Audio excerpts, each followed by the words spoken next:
any sake, in the cauldron boiling steak, I of muted terror fraught, would have backed and crowned of dog. Hello, and thanks for joining me for another episode of Lights Out, your virtual campfire. I'm your hostess with the mostest ghosties, Sylvia Shults. One of the very best parts of doing a podcast like this is that I get to meet loads of great folks in the paranormal field. I accepted an invitation a while ago to visit the Ghost Head Soup Lab in northern Illinois. We'll be spending the next 3 episodes at this magnificently active building. Join me as we experience the Ghost Head Soup Lab and go Lights Out. The lab is located in the headquarters of a fraternal organization in northern Illinois. As it is a working lodge, I was asked not to disclose the actual location, and I will respect that. I am most grateful to the members of Ghost Head Soup that they've allowed me to share my experience in their building with you. And what an evening it was! We started off hanging out in the basement of the building, where Dean, Mark, and Tim shared a bit of the building's history with me. The experiences started happening even before we started our tour of the lodge. As we sat and visited, I heard footsteps coming down the basement stairs. But whoever joined us was invisible. All right, well, I'm hanging out with some of the guys from Ghost Head Soup, and we are going to have an awesome time tonight. Okay, so in this building, our charter is from 1852 in this town, although the old lodge burned down and we moved it to this location,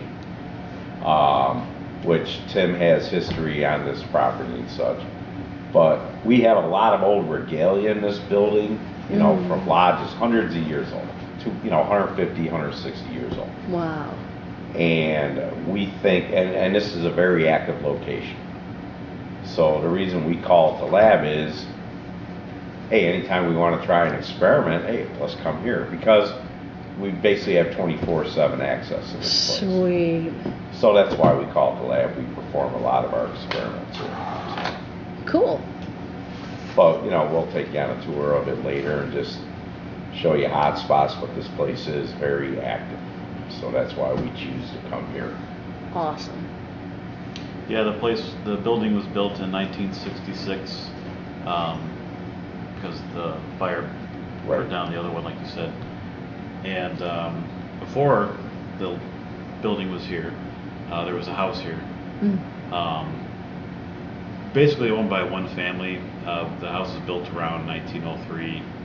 Roughly around that time, and by the Beneke family. Theodore Smith was the guy who lived next door, and he owned this property. And he sold it to Michael Ryan, and he built a home here, and Michael Ryan married into the Beneke family. And when Michael Ryan, he actually died in the home. He was 9 years old, so it wasn't anything sudden or tragic.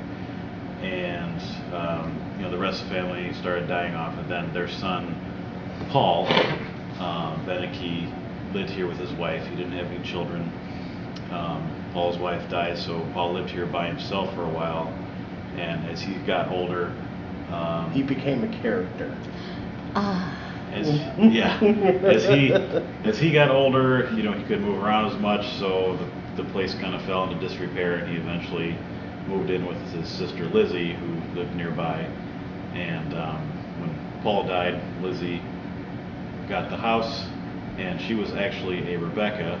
I don't know if you want to. Which is a female auxiliary of the Oddfellows. So she basically donated the property to the Oddfellows, and then they tore the house down and built a new building. Was that around the time of the fire? Because there was a need? Early 1960s, it burned down. 1963.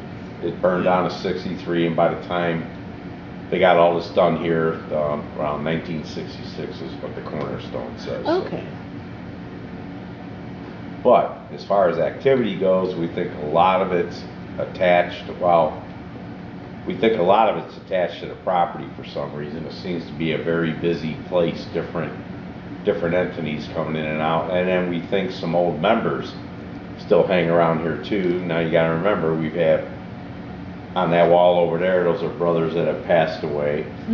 And also, we have old regalia. We think, when another location closes, no members or whatever, we take all their stuff. We don't want it getting out, so we're a fraternal organization, like the Masons. And So one of those guys' remains are still here. yes, one of our brothers that passed away, we have his ashes here. But this place, I knew it was haunted first time I came in here before I even became a member. So What experience did you have that? well, I've always been kind of sensitive. Okay. But when I first came here, a buddy of mine, when I first moved to Genoa, he goes, "Hey man, you want to go check out this organization?" I never heard of one before. But it turns out people I've talked to, older people, "Oh yeah, I remember them," and the Rebeccas and stuff. And so I said, "Yeah, I'll check it out." So I came here. There was a few guys down here, but at the end of the night, they had their meeting upstairs and everything, and I hung out down here. And afterwards, they said, "Hey, Mark, can you go close that front door up there? Make sure it's locked." I said, "Yeah, sure." So I walked up there.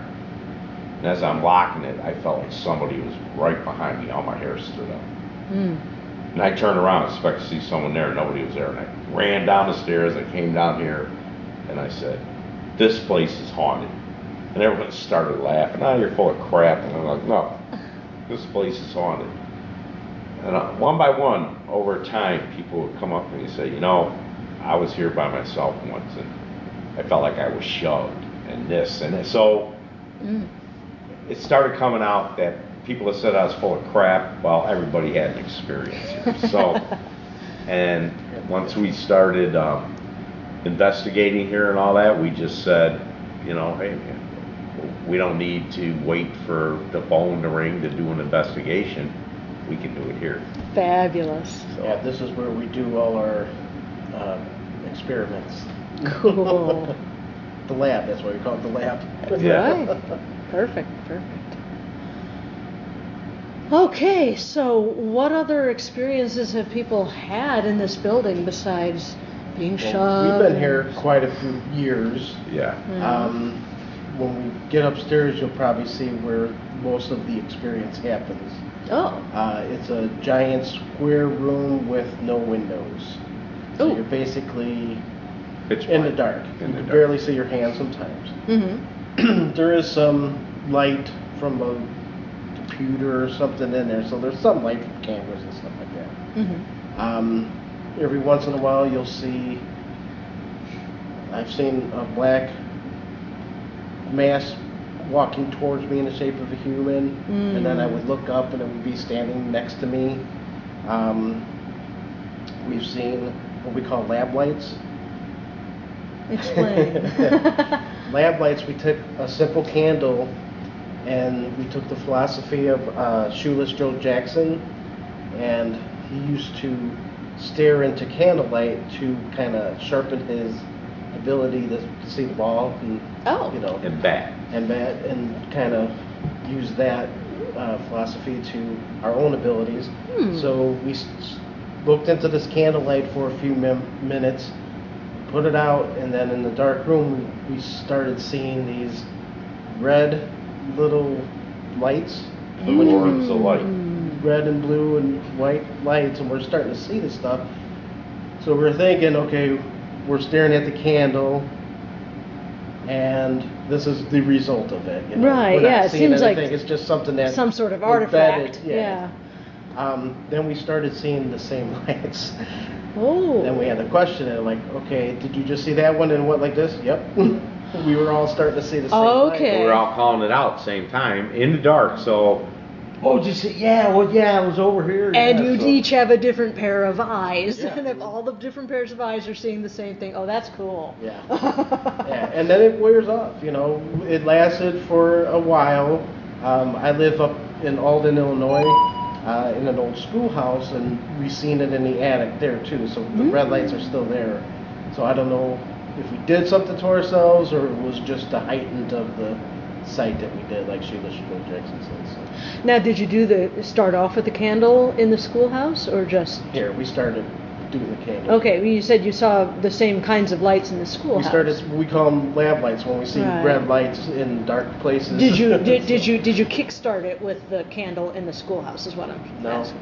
Ah, okay. It's just something that started here and it's kind of carried on with us, in certain places. So. Yeah. All right. But since I haven't done it in a while, but since then I haven't really seen them. So. Okay.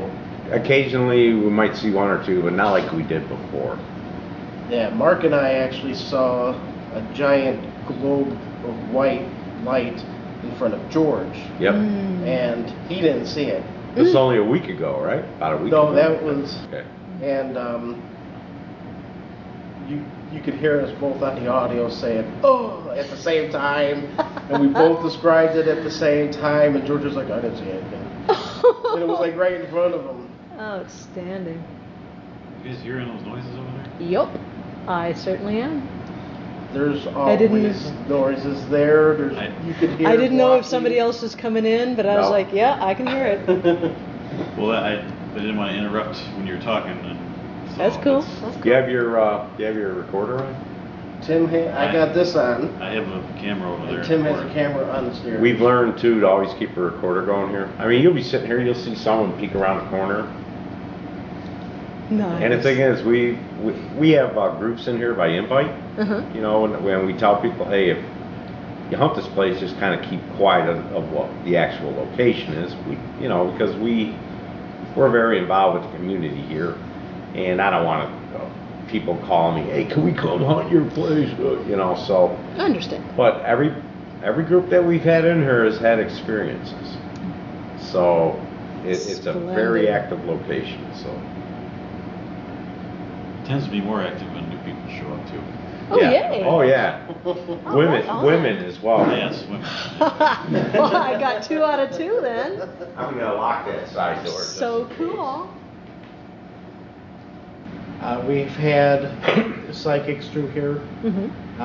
They pick up on some kind of a portal or a vortex or whatever they call it. Okay. Where just people come and go, different kinds. I was going to ask about that because you said it was so terribly active.